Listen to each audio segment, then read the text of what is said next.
자, 이제 문재인 대통령은 한 번도 경험하지 못한 대한민국을 만들겠다고 했어요. 여러 차례. 한 번도 경험하지 못한 대한민국이 어떤 나라인지 대충 짐작이 갑니다. 그런데 말이 시가 된다고 지금 한 번도 경험하지 못한 위기를 불러들였습니다. 왜 한 번도 경험하지 못한 위기냐? 이 외교 무대에서는 선전, 선동, 거짓말, 꼼수가 안 통합니다. 문재인 정권은 선전, 선동, 거짓말, 왜곡, 조작 이걸 가지고 정권을 잡고 정권을 유지하고 있습니다. 거짓말을 밥 먹듯이 합니다.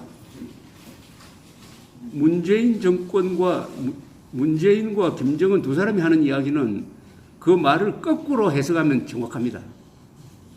어제 윤석열 검찰총장을 임명장 주면서 한 이야기가 앞으로 산 권력에 대해서도 엄정하게 수사를 하라고 했습니다. 여러분 어떻게 생각하십니까? 그걸 거꾸로 하면 어떻게 되죠? 죽은 권력을 엄정하게 수사하라 이 말입니다. 말을 무조건 거꾸로 믿을 수가 없어요. 그런데 이게 한국 안에서는 통해요. 왜 통합니까? 문재인 세력이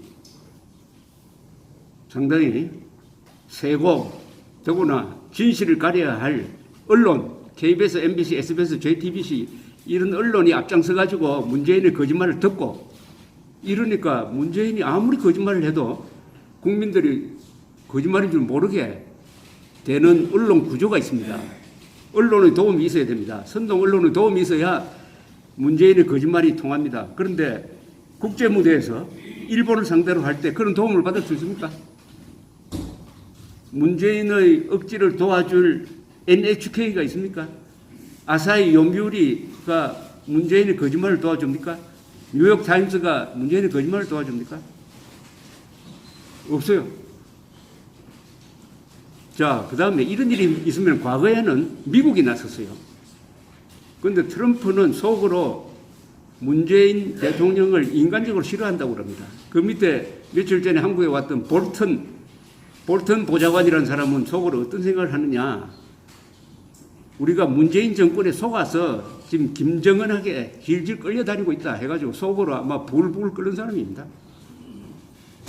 오히려 아베, 볼턴 이런 사람이 만나면은 의견의 일치가 많을 거예요. 어떤 점에서 의견의 일치가 많으냐? 아베, 볼턴 만나면은 북한의 핵은 완전히 폐기되어야 한다. 북한 인권 문제 제기해야 한다. 화학무기, 생화학무기, 생물학무기도 없애야 된다. 그리고 한반도는 자유통일돼야 한다. 궁극적으로는 김정은 정권을 없애야 이 북핵 문제 해결된다. 이런 생각을 가지고 있는 사람입니다. 그러니까 그런 사람이 모시고 있는 트럼프 대통령이 문재인 정권을 좋아해서 중재에 나설 리가 없죠. 우리 편을 안 든다 이겁니다. 과거에는 한일 간에 문제가 생기면 거의 대부분 미국이 한국 편을 들었습니다. 그 이유는 한국이 북한과 대치하고 있는 입장이 있으니까 한국 편을 들어야 안보, 동북아시아에서 공산주의의 팽창을 저지할 수 있다. 그러니까 일본을 달래기도 하고 일본에 압력을 넣기도 해가지고 거의 한국 편을 들었는데 이 문제에 관한은 절대로 한국 편을 들지 않습니다. 자, 그러면은 문재인 대통령의 이 국제 무대에서는 그 나라의 실력으로 싸우는 겁니다. 그 나라의 실력으로 싸우는 거예요. 실력이 뭡니까? 첫째는 국력인데, 실력이 국력인데, 국력의 핵심은 경제력입니다. 군사력입니다. 그 다음에 논리입니다. 그 다음에 국제법입니다.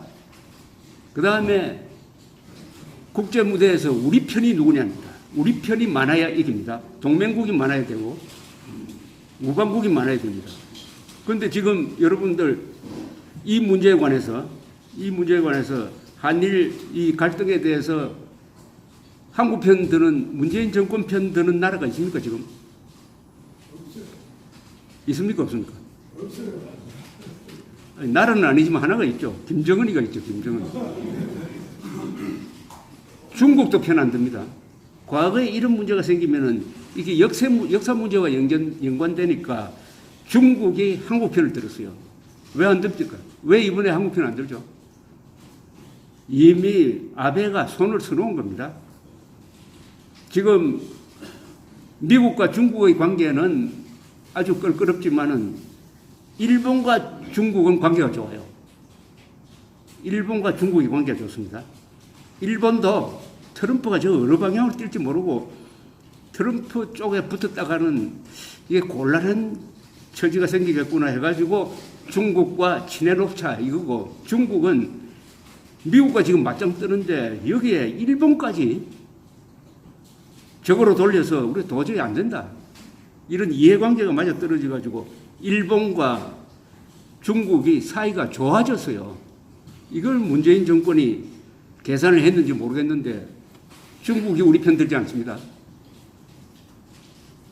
외롭게 생겼어요. 또 하나 이런 문제 있을 때마다 우리 편에 있었어요. 일본의 아사히 신문, 일본의 이른바 진보적 지식인, 이런 사람들은 한국 편 들었습니다. 지금 그런 세력이 싹 없어져 버렸습니다. 일본의 한국 편 드는 사람 없습니다. 이번에 이 문제는 너무나 명백하게 국제법에도 위반되고 외교 관례도 위반되니까 한국 편 들었다가는, 그러니까 한국 편이 정확하게 말하면 문재인 편입니다. 문재인 정권 편 들었다가는 일본에서 발을 붙일 수 없다.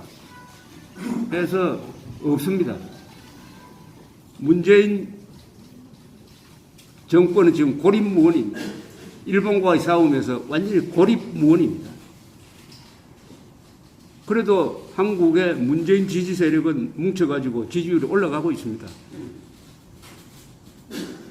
문제는 이게 어떤 식으로 결말을 보느냐죠. 어떤 식으로 결말을 보느냐.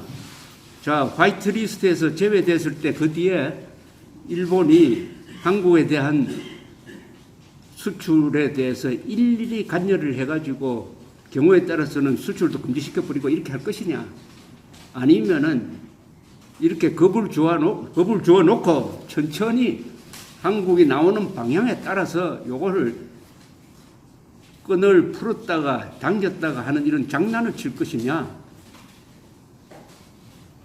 어느 쪽이든 일본이 주도권을 잡았어요. 주도권입니다. 이 싸움을 할 때는 전쟁도 마찬가지인데 전투도 마찬가지인데 주도권을 잡는 사람이 이깁니다. 주도권. 딸려가면 져요. 주도권이라는 것은 뭐냐? 나는 여기서 싸움을 하겠다. 나는 이때 싸움을 하겠다. 나는 이런 방법으로 싸움을 하겠다는 것을 선택하는 게 주도권입니다. 주도권이 아베 손에 있습니다. 문재인은 그게 따라가기 바쁩니다. 따라가기 바빠요. 그러면은 최악의 경우에, 문재인 정권으로서 최악의 경우에, 문재인 정권이 최악이라 해가지고 대한민국이 최악인 건 아닙니다. 왜냐하면은 문재인 정권이 추구하는, 문재인 정권이 지향하는 바는 지금까지 보면은 김정은의 행복, 김정은의 안전을 위해서 대한민국 국군, 국민을 희생시키는 그런 외교 안보 정책을 취해왔기 때문에 대한민국의 국가 이익을 지키는 대통령이 아니에요. 그렇지 않습니까? 문재인이 지금 대한민국의 국가 이익을 지킵니까? 아니면 김정은을 지킵니까? 어느 쪽입니까? 그럼 김정은을 지키는 대통령을, 그 대통령이 아베하고 싸운다 해가지고 무조건 아베를 지지를 합니까? 그러면 그 결과로서 대한민국 국가 이익이 손해를 보게 됩니다.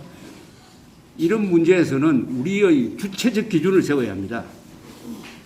우리가 지켜야 할 것은 국가 이익입니다. 국가 이익은 국민의 안전입니다. 생명 재산입니다. 그리고 우리가 지켜야 할 것은 국제법입니다. 법대로 해야 됩니다. 법대로.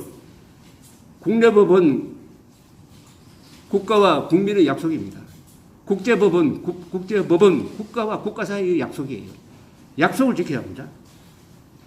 그러니까 우리는 국가 이익, 사실, 그리고 국제법 이 세 가지 기준을 해가지고 우리가 누구를 지지할 거냐를 결정을 해야 된다. 이 이야기입니다.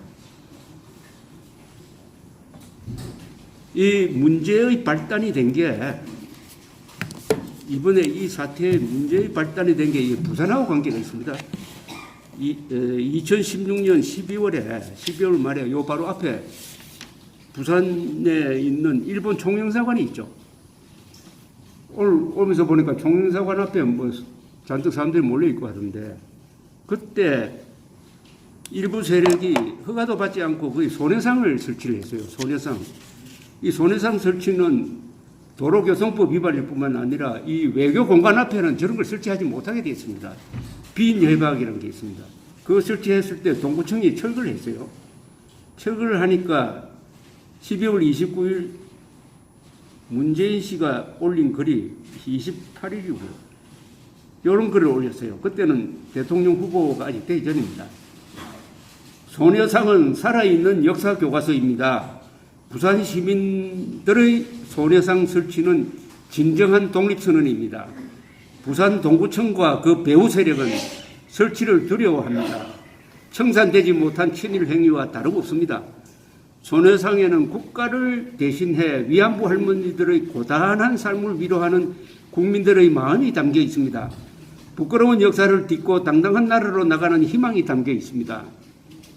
부산 동구청은 즉시 소녀상 설치를 허가하십시오. 적폐를 청산하고 새로운 시대를 열고자 하는 부산 시민들의 손을 잡으십시오. 이렇게 했습니다. 그러고 사람들이 막 몰려가니까 동구청에서 돌려줬습니다. 그래서 지금 설치되어 있죠. 그 뒤에 또 이런 글을 올린대요. 1년 전 박근혜 정부의 위안부 합의는 대표적인 외교적 적폐입니다. 그 정당성을 인정할 수 없습니다. 일본이 해야 할 일은 법적인 책임을 인정하고 공식적으로 사죄하는 것입니다. 이를 분명히 하는 새로운 협상이 필요합니다. 돈은 필요하지 않습니다. 10억 엔으로 일본의 반인륜적 인권 범죄에 면죄부를 줄 수 없습니다. 국가는 할머니들의 눈물을 진심으로 닦아드려야 합니다. 어떻게 생각하십니까, 이걸?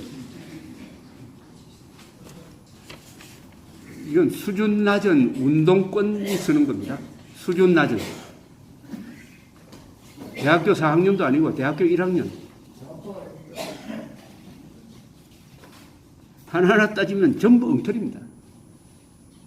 소녀상은 살아있는 역사교과서입니다. 왜 소녀상은 소녀상이지 왜 이게 역사교과서입니까? 또 부산 동구청이 불법 설치물인 소녀상을 설치하는 것은 친일행위랍니다. 이건 놀라운 이야기입니다. 아니 여러분, 소녀상이든 뭐든 도로에 뭘 설치하려면 허가를 받아야 되는 거 아닙니까? 허가받지 않고 설치한 것을 동구청이 철거하는 게 친일행위가 맞습니까? 맞습니까? 그럼 일본인들은 때려 죽여도 그게 독립운동이 됩니까? 얻어맞는 일본인을 경찰이 구해주고 때린 한국인을 구속하면 그게 친일행위가 됩니까? 그게 친일행위가 된다는 이야기죠. 이런 사람이 대통령이 됐어요. 그런데 한국 사람들 여기 읽어주면은 속 시원하다라고 이야기하는 사람 많을 거예요. 그 마음속에는 뭐가 있느냐? 일본은 적이고 악이다. 그러니까 일본에 대해서는 법이 적용되어서는 안 된다. 내 마음대로다. 이렇게 생각합니다. 그런 일본이 한때 있었죠. 1945년 이전에 한국을 지배한 일본에 대해서 그렇게 생각하고 그렇게 행동한 사람은 우리가 독립운동가라고 합니다. 그러나 45년 이후에 일본은 달라졌어요. 특히 1965년 이후에 수교를 한 다음에는 일본은 우리의 친구가 되었습니다. 또 일본이 우리를 많이 도와줬습니다. 돈으로 도와주고 안보 측면에서 도와주고 정보적 측면에서 도와주고 김현희가 대한항공 폭파시키고 도망가려고 할 때 김현희를 바레인 공항에서 붙들도록 만든 사람이 바로 일본 외교관입니다. 일본 외교관의 노력이 없었으면 김현희는 붙들리지 않았어요. 그러면은 대한항공 폭파 사건은 안기부가 조작한 거다 이렇게 뒤집어 쓰게 되었습니다. 일본이 도왔습니다. 서울올림픽 때도 일본이 도와줬어요. 포철 짓는데도 일본이 기술로서 도왔습니다. 전두환 정권 때는 안보 방파제 역할을 한다고 40억 달러를 지원을 했습니다. 지금도 UN 후방기지를 제공하고 있습니다. 그런데 이런 이야기는 한국의 정치인들이 언론이 안 합니다. 안 하니까 제가 여기서 이야기하면 처음 듣는 이야기 맞죠? 이런 이야기를 해야죠. 일본이 우리를 도와준 것도 이야기하고 나쁜 짓 한 것도 같이 이야기해야 되는데 잘해준 것은 하나도 이야기를 안 합니다. 그러니까 45년 전에 군국주의 일본하고 45년 이후의 민주주의 우리의 친구가 된 일본을 구분하지 않고 하나로 묶어가지고 일본 사람은 무조건 죽일 놈 이렇게 생각하는데 그건 또 생각만 하지 행동도 그렇게 안 해요. 일본에 제일 많이 가는 외국인이 한국 사람 아닙니까? 원래 아마 조금 앞으로 주춤할지 모르지만 800만이 갑니다. 800만이. 아니 일본에 실은 일본을 왜 그렇게 많이 갑니까? 생각으로는 일본을 미워하고 몸으로는 일본을 좋아하는 이런 이중적인 위선적인 일본에 대한 생각이 바로 이런 문재인류의 아주 저질 선동에 넘어가서 여론조사하면은 일본이 적이라고 이야기하는 사람이 53%나 된다. 이런 나라는 잘못하면은요, 피와 식별을 잘못해가지고 망해버립니다. 전쟁 중일 때 제일 중요한 게 누가 적이다, 누가 우리 편이다는 것을 가리는 거 아닙니까? 그걸 피와 식별 기능이라고 그러죠. 김정은은 우리 편이다, 일본은 우리의 적이다 라고 생각하는 사람이 50% 이상 되면 그 나라는 망합니다. 망합니다. 아직은 다행히 김정은이 우리 편이라고 생각하는 사람이 50%까지는 안 왔어요. 한 10%대에 머물러 있습니다. 여기서